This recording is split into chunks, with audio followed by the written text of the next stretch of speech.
জন্মাষ্টমীর কোনো কেকের ভিডিও আমার শেয়ার করা হয়নি। তো চলো, হ্যালো এভরিওয়ান, আজকে আমি তোমাদের জন্মাষ্টমীর কিছু কেকের ভিডিও শেয়ার করছি। শুধু জন্মাষ্টমী বলে না, আমি সবসময় এগলেস কেকই বানাই।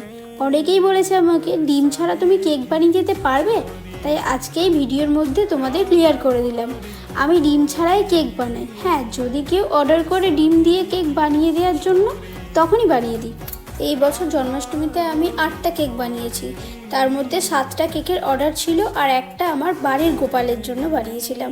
এই যে কেকগুলো বানাচ্ছি, এগুলো সবই অর্ডারের কেক, আর কাস্টমারের ডিজাইন নিয়ে কোনো ডিমান্ড ছিল না, সবটাই আমার মতো করে দিতে বলেছিল। তো এই যে কেকটা বানাচ্ছি, এটাই হলো আমার বাড়ির গোপালের কেক। কাজ করতে করতে অনেকটাই রাত হয়ে গিয়েছিল। আমার বাড়ির গোপালের জন্য কেকটা একটু বড় করে করারই ইচ্ছে ছিল, কিন্তু ক্রিমটাই শেষ হয়ে গিয়েছিল, তাই জন্য ছোট করেই করেছি। আর কেকগুলো কেমন লাগছে অবশ্যই কমেন্ট করে জানিও।